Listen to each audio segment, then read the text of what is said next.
Hoje o tema do vídeo é o módulo 4, provavelmente de Teologia da História, né? Então, para quem assistiu os outros vídeos, deve estar lembrado, eu estou aos poucos comentando, né, sobre diversos autores que eu tenho lido nos últimos tempos, filósofos, historiadores católicos, né, então, que criaram a chamada Teologia da História, ou seja, a história vista a partir da doutrina cristã. E o autor que eu quero trabalhar hoje com vocês, né, esses minutos que vem agora, né, porque a nossa proposta dos vídeos é que sejam vídeos curtos, né, de 10, 15 minutos no máximo, para não cansar demais, né. Então, o autor que eu quero trabalhar hoje com vocês é Jacques Maritain, né, o grande filósofo, teólogo, né, francês da primeira metade do século XX, né, muito influente, né. Ele era casado com Raissa Maritain, também filósofa, né? E Maritain ele cria o conceito, muito importante para os anos 30, da democracia cristã, ou seja, a ideia de que o cristão ele tem que militar pela implantação da democracia no mundo, né? Acho que esse é um tema de vídeo assim interessante, né, para mais contexto aqui do Brasil 2016, né, que eu estou nesse momento falando, gravando, né? Na parte final do vídeo eu vou tocar um pouco nesse assunto. Então, gente, o Maritain ele foi muito importante para o período do Concílio Vaticano II, né? Essa ideia do cristão que atua no mundo, a democracia cristã, né? O cristão é cidadão do mundo, tem que estar caminhando, trabalhando junto com seus irmãos, né? Uma coisa e tão importante era a influência do pensamento dele que um papa que gostava muito da obra de Maritain foi Pio XII, ele mesmo. Então Pio XII ele é um papa que vai renovar a condenação do ecumenismo, né? Nós vamos ver nos próximos vídeos, nos próximos meses, semanas, né? E ele a uma certa altura, né, devido vamos dizer, importância da obra, né, do trabalho dele, ele vai ganhar o título de cardeal. Ele sendo casado, né, leigo, ele ganha o título de cardeal, né? Agora, o Maritain hoje, 2016, ele é um pouco relegado. Primeiro que é considerado um autor antigo, né? Ele já morreu há muito tempo, nos anos 60, se não me engano. E devido à sua ligação, né, sua interpretação, a interpretação da sua obra à esquerda, né, principalmente pelos chamados autores da Teologia da Libertação, ele foi sendo ao tempo um autor relegado ao esquecimento, né? Esse é um grande problema do Maritain, né? Foi um autor sendo relegado ao esquecimento. A visão dele do cristão atuar no mundo, né, a estrutura do mundo, dialogar com o mundo, né, acabou recebendo uma leitura à esquerda, né, muito à esquerda, né. Então muitos teólogos da libertação citam o Maritain como uma espécie de predecessor da teologia da libertação, que não é bem verdade, né. A obra que eu vou trabalhar com vocês aqui hoje é um livro, né, apareceu aí no começo do vídeo, sobre o mistério da história, né. São 4 ensaios, né, eram conferências que ele deu nos Estados Unidos nos anos 50, né, o Maritain, por causa da Segunda Guerra Mundial, ele se exilou nos Estados Unidos, passou muito tempo nos Estados Unidos. Então são 4 conferências onde ele trabalha os conceitos-chave de filosofia da história, né, que agora vamos trabalhar agora nessa segunda parte. Como eu estava dizendo, vou ler aqui com vocês, né, alguns trechos do livro sobre a filosofia da história de Maritain, né. Então, o primeiro ponto que precisa ficar bem claro é que Maritain ele se inspira numa passagem do Evangelho, né? Mais precisamente o Evangelho de São Mateus, capítulo 13, versículos 24 e 30. Para quem não conhece, é a parábola do joio e do trigo, né? Então, veio o semeador a semear no campo, né? E semeou a semente boa do trigo. Aí veio o maligno e semeou o joio. Ou seja, no campo, né?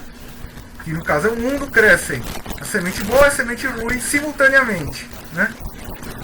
E na hora da colheita, ou seja, no fim dos tempos, né, no Apocalipse, vai se separar o joio e o trigo, que a semente boa será guardada no celeiro e é o destino dos bons, é o céu. O joio, que é a semente ruim, vai ser queimada, né, o destino do fogo eterno, o destino dos maus. E aí, comentando essa passagem do Evangelho de São Mateus, Jacques Maritain nos diz: a norma absolutamente geral e simples, segundo a qual o joio e o trigo crescem juntos na história humana, Isto quer dizer que a marcha da história é um duplo e antagônico movimento de ascensão e de descenso. Em outras palavras, a história marcha num duplo e simultâneo progresso para o bem e para o mal. Trata-se, a meu ver, de uma lei de fundamental importância, se quisermos interpretar a história humana. Né? Então, Maritain, no que ele está querendo nos dizer? Que mesmo as pessoas que abertamente vivem em estado de pecado, elas estão colaborando com a história da igreja. De uma maneira misteriosa. Né? Maritain ele vai dizer que o mal cresce ao mesmo tempo que o bem. Então o bem e o mal crescem na história humana. Né? Nós vimos, né, no vídeo, no módulo 4 passado, sobre Jean Danielou, né? Danielou ele não comunga dessa ideia. Para Danielou, você tem ciclos, onde o mal prevalece e o bem prevalece. Você não tem o crescimento de ambos. Né? Maritain não, Maritain já pensa dessa maneira. O mal cresce, o bem cresce simultaneamente. Né? Logicamente aqui, estou dizendo, né, o bem é a história da igreja propriamente dita, ele leva ao céu. E o mal ao inferno. Muito bom. Então, a partir daí, né, o Maritain ele vai nos desenvolver a visão que ele tem de história da igreja. Ele vai dizer para nós. Devemos então dizer que a marcha progressiva das sociedades no tempo é submetida a essa lei duplo movimento, a qual se pode chamar, no caso, lei de degradação e de revitalização simultâneas da energia da história ou da massa de atividade humana, da qual a evolução da história depende. Enquanto a usura do tempo e a passividade da matéria naturalmente dissipam e degradam as coisas deste mundo e a energia da história, a qualidade dessa energia é constantemente revitalizada pelas forças criadoras do espírito e da liberdade, forças que lhes são próprias e os evidenciam, e cujo ponto de aplicação reside, normalmente, no esforço de alguns homens. Assim, a vida das sociedades humanas avança e progride à custa de muitas perdas. Avança e progride graças à vitalização e à superelevação da energia da história, as quais brotam do espírito e da liberdade humana. Mas, ao mesmo tempo, tal energia é degradada e dissipada em virtude da passividade da matéria. Além disso, o que é espiritual situa-se, pela sua própria dimensão, acima do tempo e das idades. E, certo, em determinados períodos da história, o que prevalece e domina é o movimento de degradação. Em outros períodos, é o movimento de progresso. O que afirma é que ambos existem ao mesmo tempo, num grau ou no outro. Né? Então o Maritain, ele aqui faz essa diferenciação, embora para ele os dois momentos ocorram simultaneamente. Né?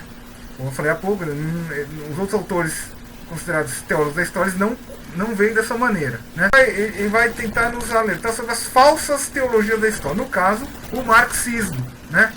Então ele vai dizer que o marxismo é história profana, travestida de história da igreja. Né? Nas palavras de Maritain, a tentação hegeliana ou marxista, que faz de bom número dos nossos contemporâneos subservientes adoradores da história, pensam que o único mal é o de resistir à história, que a única perdição consiste em ser rejeitado e repudiado pela história. A história se transformou para eles, marxistas, no salvador e redentor.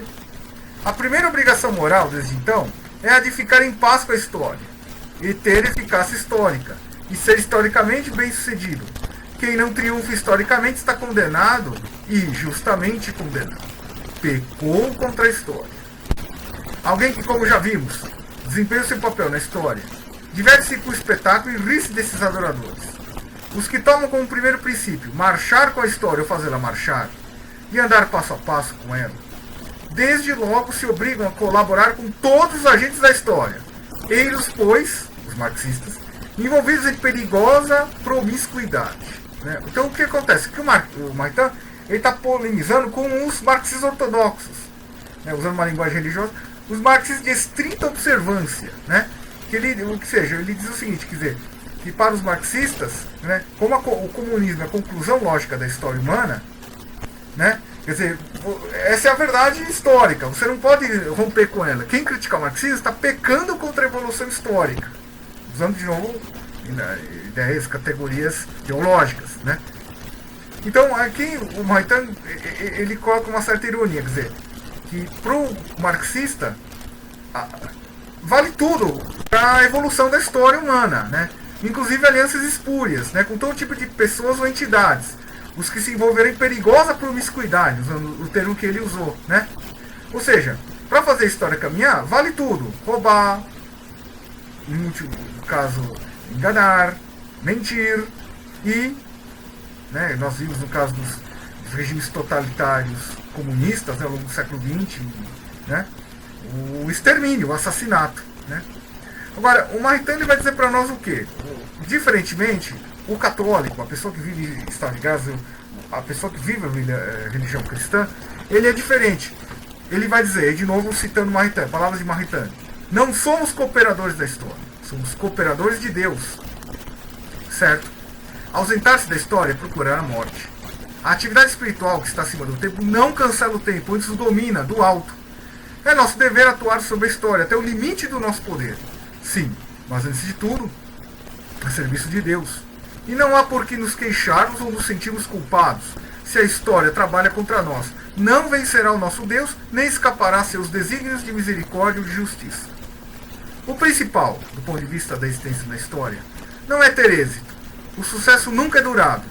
O que importa é ter estado aí, é ter estado presente. Isto sim é que não se apaga. Então não pode ter medo de errar, ele tem que fazer escolha, ele tem que atuar na história, ele tem que agir, tem que tomar decisões, que com o tempo vão se apresentar como boas ou ruins, né? Eu acho que, aí fazendo um gancho com o momento atual que a gente vive aqui no Brasil, essa colocação Maritain é muito preciosa, porque mostra, quer dizer, que nós como cristãos, nós somos cidadãos, nós temos que tomar partido. Agora, se o cristão se coloca a favor do governo atual no Brasil ou contra, isso é uma questão de escolha dele. O que o Maritain quer dizer é o seguinte, a gente não pode ficar em cima do muro, você tem que fazer sua escolha. Se ela vai ser julgada boa ou má no futuro, isso agora não nos cabe decidir, né? Muito bom. Aí para terminar, Maritain ele nos diz, quando a experiência concreta nos põe em presença do que o homem realmente é, ficamos de repente surpreendidos com a verificação de que, na verdade, ele é muito pior ou muito melhor, e em certos casos, muito pior e muito melhor ao mesmo tempo, que a imagem que dele nós tínhamos traçado. Não são os filósofos nem os teólogos, mas os grandes pecadores e os grandes santos, que conhecem verdadeiramente o homem no estado real de sua natureza. Né? Então o Maritain ele vai dizer para nós o seguinte, quer dizer, a visão correta da história humana, ela não depende da bagagem intelectual, da formação, da erudição da pessoa. Depende de uma questão puramente moral, ou seja, se eu sou um grande pecador, um grande santo, eu tenho uma consciência do que é a realidade humana. Né? Claro que a visão do pecador é a visão que, do ponto de vista filosófico, seria do existencialismo ateu, né? Aquela coisa, o homem é uma miséria e tal. E o santo, né? Ele tem uma visão contrária, não, o homem tudo bem é pecador, mas ele pode almejar o céu, pode sonhar, né? Quer se aproximar de Deus, quer se tornar amigo de Deus, né? Então, gente, basicamente era isso, né, que eu tinha para dizer, né, do Maritain. Levantei só alguns poucos trechos principais da obra. É uma obra interessante, né, em alguns aspectos datada, né, porque o livro foi escrito há mais de 60 anos atrás, tecnicamente nem livro era, né, eram 4 conferências, né, o Maritain deu nos Estados Unidos nos anos 50, como eu tinha comentado. Bom, então é isso, eu convido a todos a lerem a obra do Maritain, né, há outras obras, né, o Maritain trata essa questão da democracia cristã, do humanismo cristão, do Maritain, né, são pontos centrais do pensamento dele. Convido a todos a lerem, uma boa leitura e uma boa noite a todos, hein?